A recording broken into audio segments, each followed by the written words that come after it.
Hello, my name is Eddie Tofpik. I'm Head of Technical Analysis and Senior Markets Analyst at ADM Investor Services International Limited. And here is your weekly technical analysis of New York and London sugar markets.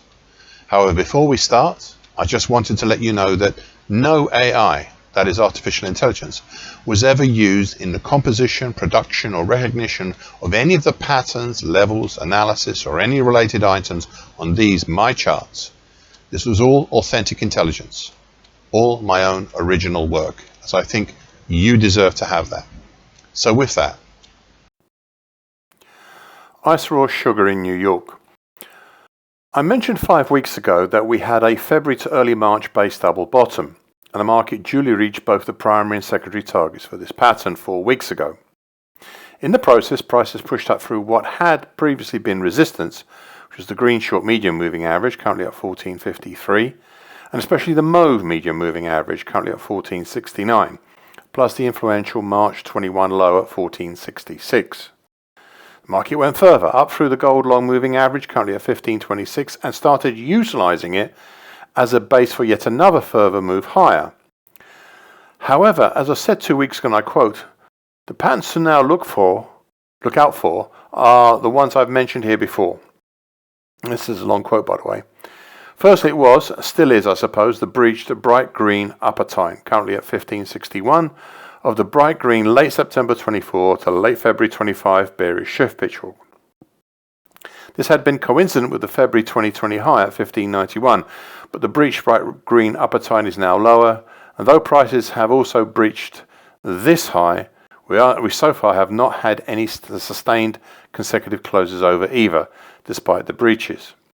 Secondly, and possibly the more important one, though you wouldn't have guessed it so from its behaviour in October and November last year, is the bright red upper time, currently at 1606, of the longer term bright red November 23 to September 24 bearish bear channel. My apologies. It is similar but a slightly bearish shift pitchfork. It is a similar but slightly shallower bearish shift pitchfork. This is awfully close to the June 21 low at 1691. Various congestions at 1634 plus a little higher up the May 2017 high at 1659 with various highs from summer and autumn last year up to the April 2017 high at 1716. Thirdly, and this I also warned about 3 weeks ago, so that is now 5 weeks ago, is that we are set up right now with just today and tomorrow left of March to go. We are set up to make a monthly key reversal here for March. Thus, if we close on Tuesday the 31st of March either over 1430 or under 1427, so quite a narrow range, we would be on. Anything in between will have a lesser outside month pattern. Right now we are set up for a monthly key reversal up, end of quote. Thus, we had some significant bullish pressures being exerted on this market, but we are coming into a significant area of congestion and resistance before pieces of free air overhead after the April 2017 high, till the 50% absolute Fibonacci line of the 21st century at 1809. I also added the following back 2 weeks ago when I said, and I quote, all these forces in operation, it is no surprise to see, or at least expect, two things. Firstly, significant intraday indecision, which we have seen with a fifth countering. That's right, a fifth countering pattern. Secondly, and this is something to look out for, something has got to give way in this market. So caution. End of quote. Sorry, it's a long quote. Well, since then we have seen the more numerous overhead consolidations cap the market around the end of March, and the resultant move lower drop down through a fairly free zone down to the well-worn congestion seen below between 1361 to 1409, based around the very important 21st century 61.8% absolute Fibonacci line at 1383. We're just below that at the moment. What was interesting about this move low was how the mauve medium moving average and green short medium moving averages barely supported the market when tested on the downside, moving down. We did had a gapping move lower at the green short medium moving average, just underneath it. So what now? Well, the bright green declining middle time, currently at 1335, of that bright green late September 24 to late February 25 bearish shift pitchfork is now below this congestion band. So the opportunity for lower prices is there. Question is whether the market really wishes to do that right now. Well, for now, the market's exploring this track lower, but very, very cautiously. Ice Europe white sugar in London. The market eroded away some important features, with the move up starting in mid-February. Here, the market utilised the green short medium moving average, currently at 418.60, as a base, along with the mauve medium moving average, currently 420.90, aiding the move higher, slicing through the bright pink middle time, currently at 427.5, of something I asked you to keep an eye on 50 weeks ago, so coming up to a year now, and I quote, "Also keep an eye on the bright pink late September 24 to mid-March 25 recently finessed bearish shift pitchfork. This is a very shallow pitchfork, and the more the market moves lower through it, the more I'm beginning to like it." End of quote. Well, since then, the market initially started utilizing the bright pink middle time of this bearish shift pitchfork as an attractor, riding prices lower in a shallow glide until finally in mid-February prices pierced the bright pink lower time, currently at 369.20.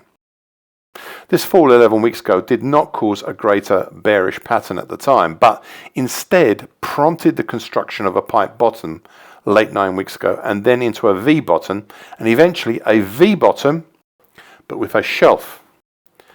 The next move higher closed over the pink middle time 4 weeks ago, gapping higher the next day and closing over the gold long moving average, which is currently 441.40.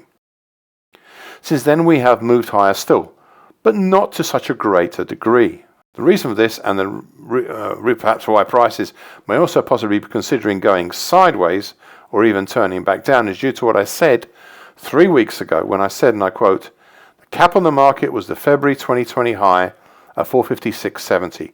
For a little above it and possibly influencing the capping action, the bright red January 24 to date downtrend, currently 456.10. These have, as I've said, capped the market late last week and this week." End of quote. These resistances were in operation 3 weeks ago, eroding the bullish incentive. I'd also add higher up, and even now, not breached this year, the May 2017 high at 469 even.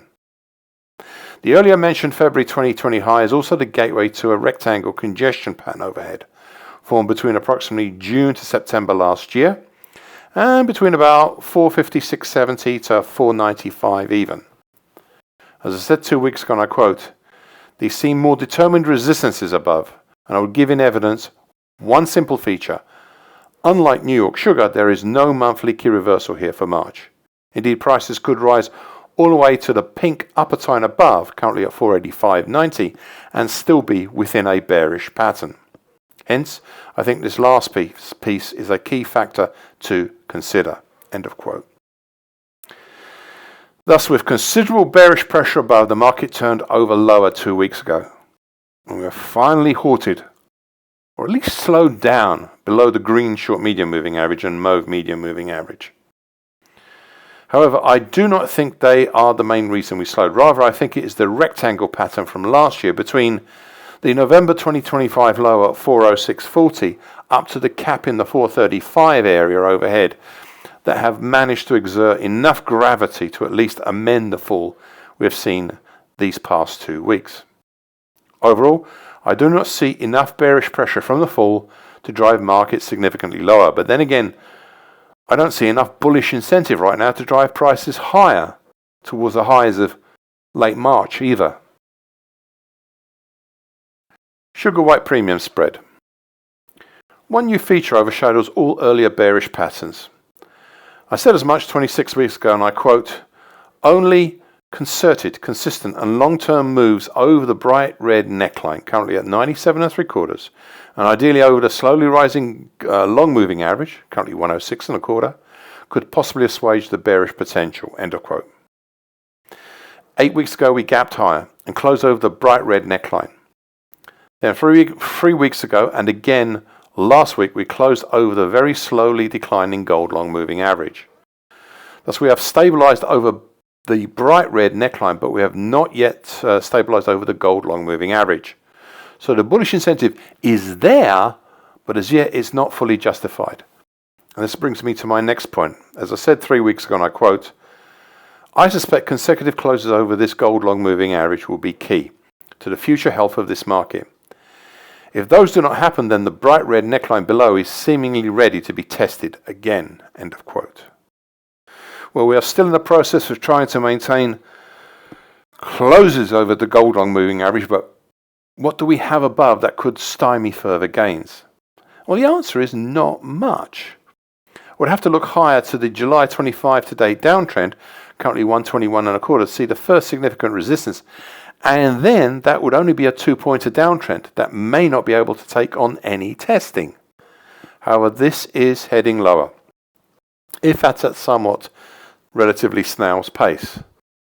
Should we overcome that downtrend, then I suspect the next resistance will be a pair of 50% Fibonacci lines higher up, from the July 19 to September 22 move, and the August 21 to September 22 move at 128.75 and 131.75 respectively.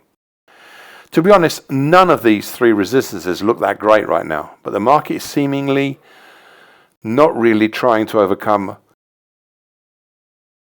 some recent resistance we've seen either, which is up in the 115 area. Thank you for watching and listening. This weekly broadcast gives the essential market patterns and consequences. Please be aware of the risk disclaimer posted both at the front and at the back of this broadcast. Copyright is Eddie Tofpik and ADM Investor Services International Limited. And here comes the final important bit.